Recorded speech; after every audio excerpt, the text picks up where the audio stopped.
Happy 2019 and happy 20th anniversary to one of my favorite cartoons of all time, SpongeBob SquarePants.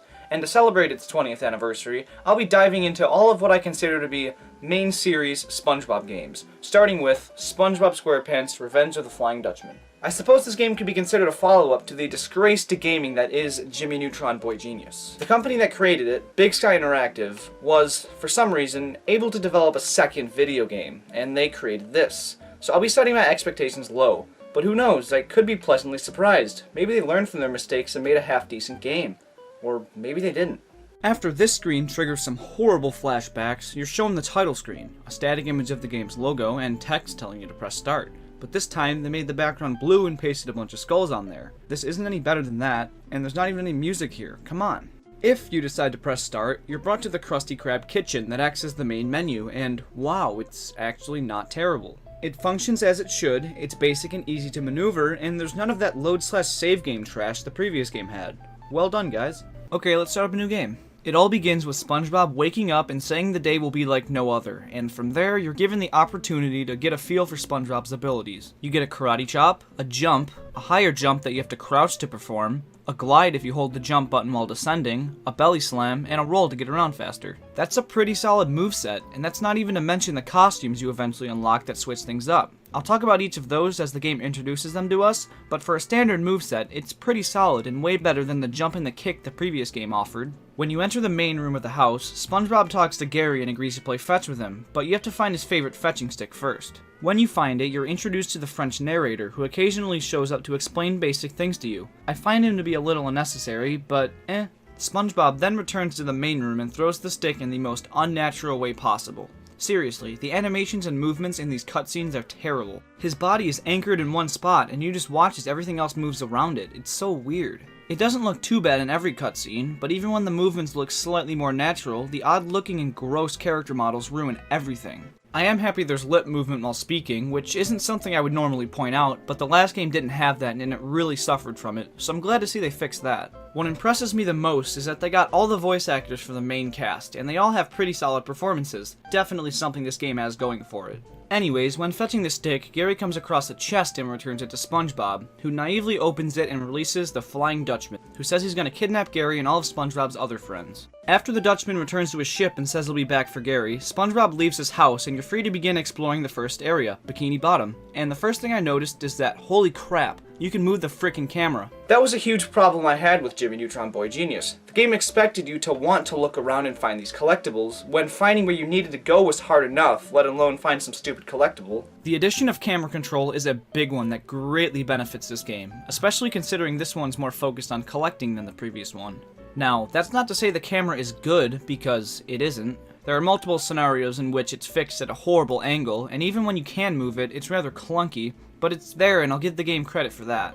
Back to Bikini Bottom. It serves as the hub world, allowing you to take the bus to other areas if you have the right bus ticket, while also serving as the tutorial, explaining the objectives of the game and whatnot. You're shown that each area has 9 letter tiles that spell out SpongeBob, but each of these tiles also act as clues, and when you find all 9 of them, you can search for, and eventually find, one of the Dutchman's treasures. Letter tiles are obtained in a number of ways. Most of said ways are world-specific, but there are a couple universal ones, like catching a certain number of jellyfish or collecting a certain number of coins. All objectives are listed for you in the pause menu under To-Do List, so that's nice. As you continue to explore Bikini Bottom, you'll find this button, and after belly slamming on it, you'll see a costume tent pop out of the ground, and will unlock a new costume, the fishing gear, which makes the standard SpongeBob costume this game refers to as SquarePants completely obsolete and useless. Rather than the standard karate chop, he swings his net, which does damage just like the karate chop, but it also gives you the ability to catch jellyfish, which is something you have to do a lot in this game. It also allows you to latch onto fishing hooks. Cool.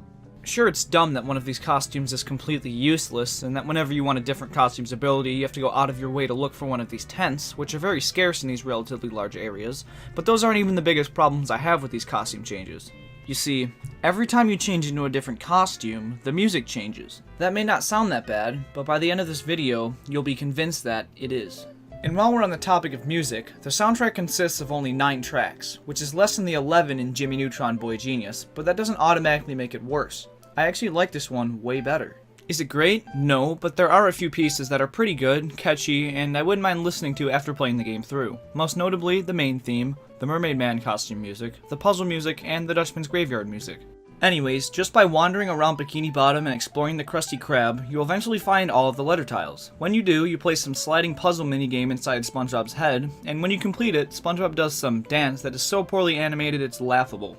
After this, SpongeBob shows up wearing his treasure hunting costume, and you have to find the hidden treasure chest. The rod will point you in the right direction, and the controller rumbles if you get close. When you find it, the main objective of the game is told to you. Find all the treasures to defeat the Dutchman. And the weird thing is, that French narrator who was there to explain all the basics to you, isn't there to read to you the main objective of the game.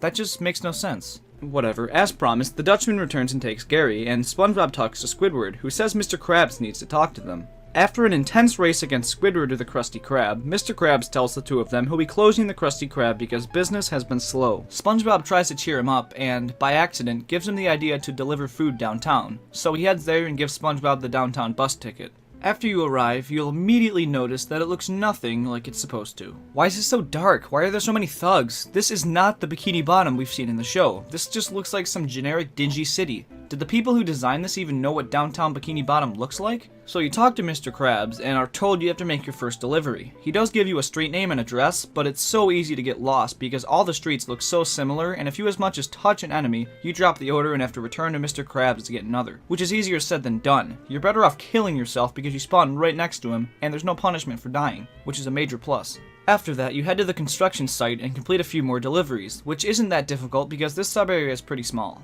This is probably the first platforming heavy section so far, and thus is the first time you can really critique it. We already know SpongeBob has a pretty solid moveset, but that doesn't automatically make the platforming good. The sections themselves are really basic in design. Nothing about them is particularly special or difficult.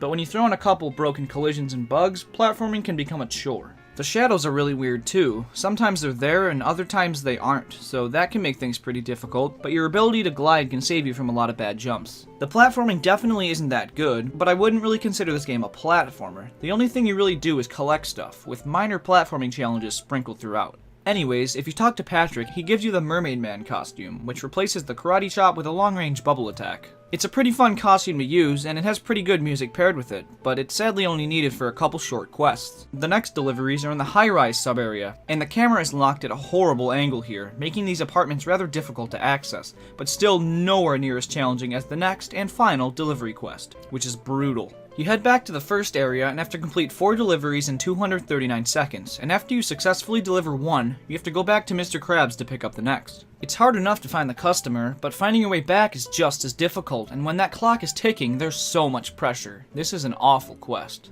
When you go to deliver the last one, Patrick's at the door and says he's delivering food for Mr. Krabs too, so we follow him back to Bikini Bottom to see what's really going on. We have to come back for the rest of the letter tiles later.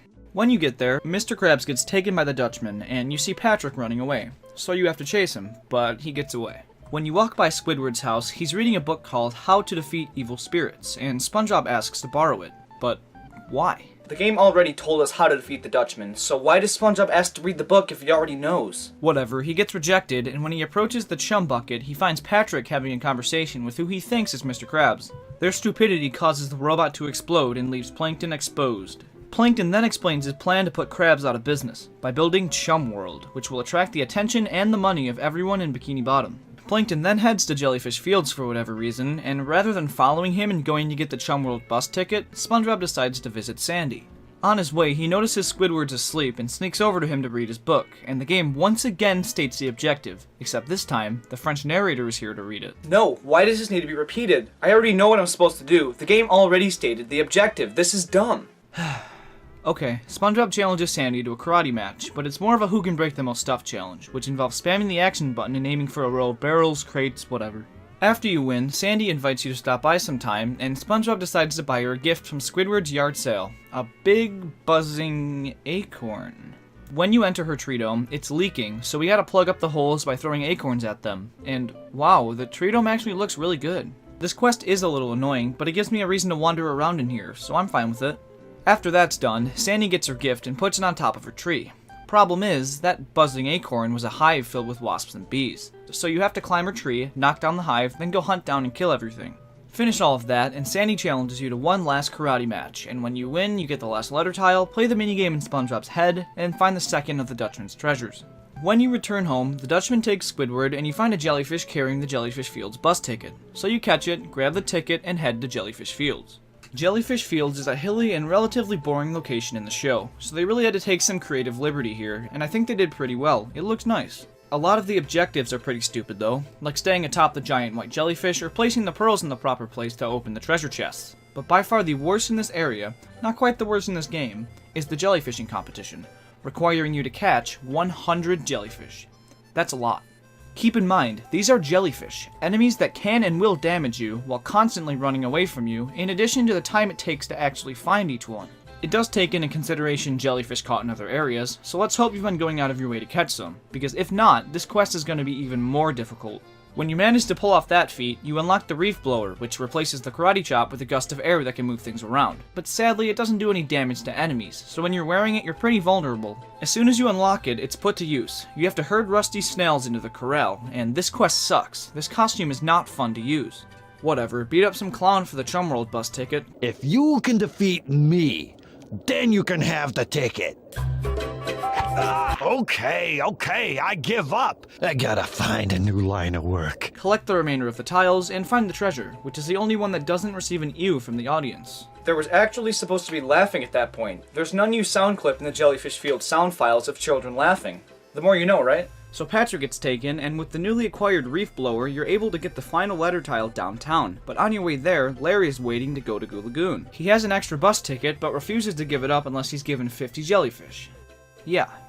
While you're downtown, you can catch a few more, but the last letter tile you have to get there is annoying. You have to blow these balls of garbage into the sewers, and it's even more tedious than it was hurting the snails. Complete that, do the puzzle, find the treasure, and leave. After that, Sandy gets taken, and I still didn't have 50 jellyfish, but I had the Chum World bus ticket, so I decided to go there first. When you arrive, you'll notice that it actually has music specific to it, but this track happens to be the only one I hate. I credit that partly to the track itself, but also to all the aggravating things you have to do in this area. The only good part in this level was climbing the big top. It was platforming based and relatively fun. The cannon is complete garbage, but I won't let that ruin the one decent section in this level. Every other task involves playing some lame carnival game, the only one worth mentioning being Chum Putt, which is, by far, the worst objective in the game. You have to use the reef blower to roll a ball through an obstacle course and hit all 9 goals. But if you mess up once, the ball goes down the drain and is back to the beginning for you. I had to take a legitimate sanity break. The loony music and having to do the same thing over and over again just to fail at the same freaking spot, I just couldn't stand it. I managed to complete it, but never again.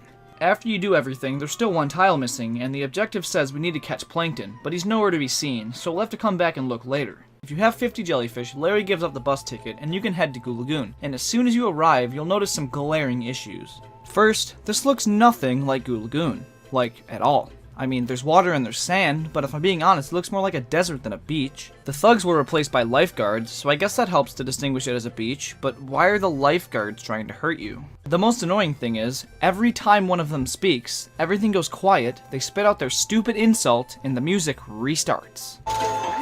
Get off the beach, runt. The enemy should have just been thugs again. Anyways, Larry's there, and he doesn't want to be seen talking to SpongeBob because he's too cool. But we need the letter tile on his championship belt, so we gotta chase him around. He first hides at the lighthouse, so we should head there first. Climbing it is probably the greatest platforming section this game has to offer. It's actually not bad. When you reach the top, it's just a matter of jumping across a few jellyfish, but the feeling of the storm, the thunder, the lightning, the rain, being at the highest point on the beach, all the elements were there to create a great atmosphere. But unfortunately, the music completely ruins it.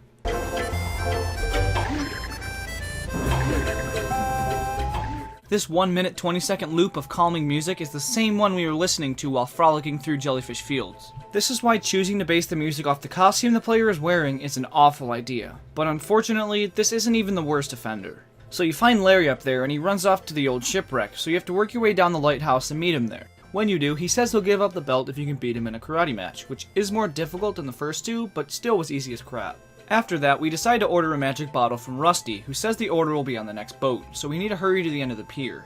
When you get there, you witness the Dutchman hijack the boat and then go on to drive it through and completely obliterate the pier. So we gotta run away. And what music starts to play when we begin to run? Obviously the fishing gear music, because I'm wearing the fishing gear.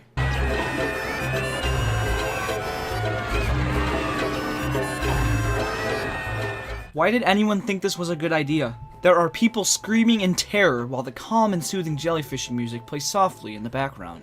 The events occurring on screen work to create an atmosphere, and the music is there to further develop said atmosphere. Failing to do this and rather to tie the music to the costume the character is wearing for the sake of having music is a waste and thus a terrible idea.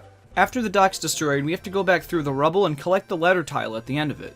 When you get to the end, there's a checkpoint there, meaning you have to go back through it again rather than just die and respawn at the beginning, which wouldn't be that difficult if most of the platforms weren't fundamentally broken. This whole area is just bad. Just get the remainder of the tiles, get the treasure, and leave. Let's go back to Chum World and see if Plankton's there. Yep, he is. He tries to run away, but nah. After you get the treasure and return home, the Dutchman and his crew begin throwing their cargo overboard at SpongeBob's house, so you have to get out of there without getting hit. There's a cannon outside, and you can use it to send yourself to the last area, the Dutchman's graveyard, which has music specific to it, and this time it's pretty good. This level involves talking to one of these guys, Someone grabbed my booty! grabbing some booty, and returning it to them, followed by them opening a cannon and allowing you to shoot from it. You do that a few times and get all the tiles in doing so, allowing you to find the last of the Dutchman's treasures. When you do that, you board his ship, save everyone from the curse, and are confronted by the Dutchman himself for the final boss. His attacks are easily avoided by running in circles, and when he throws bombs at the ground, you just pick one up and throw it at him. Hit him 3 times and you win. This is the only boss fight in the entire game, and though its low quality should be no surprise considering everything else the game offers, that doesn't make it any less disappointing. After you beat him, SpongeBob captures him in the magic bottle, and they all head back to Bikini Bottom to celebrate. As far as post-story content goes, there's nothing. You're brought to the main menu, and if you select your save file, it brings you to where you last saved, which makes sense. There's nothing more to do. Beating the game means you've already collected everything and completed every objective. There's nothing more to be done. So, as a whole, I certainly would not call this game good, but I also wouldn't call it absolutely worthless. It has decent controls, a pretty good moveset to play around with, and some catchy music, but the way this music is implemented doesn't work, the level design is lacking personality and pretty boring at times, some of the objectives are just plain terrible and annoying, it has many bugs and broken collisions, the animations aren't fluid, and the character models look pretty bad. The flaws clearly outweigh the positives, but I still did have some fun playing it, and it did do some things right. I think it accomplished what it set out to. It improved upon its predecessor Jimmy Neutron Boy Genius in almost every way, while simultaneously being the first to bring the world of SpongeBob into 3D and make a semi-functional game of it. As a standalone game, though, it's on the lower end of mediocrity, but that's okay because this is only the first main series SpongeBob game, and I am certain things are going to get way better. Thank you very much for watching this video. If you like what you see, leave a like, and if you want to see more, please subscribe. Also, if you have any advice for future episodes, please let me know in the comments so I can improve for next time. If you'd like to stay up to date with what's going on with me, there's a link in the description to my Twitter, and I occasionally update there, so check that out. Thank you again for watching, and I hope to see you next time.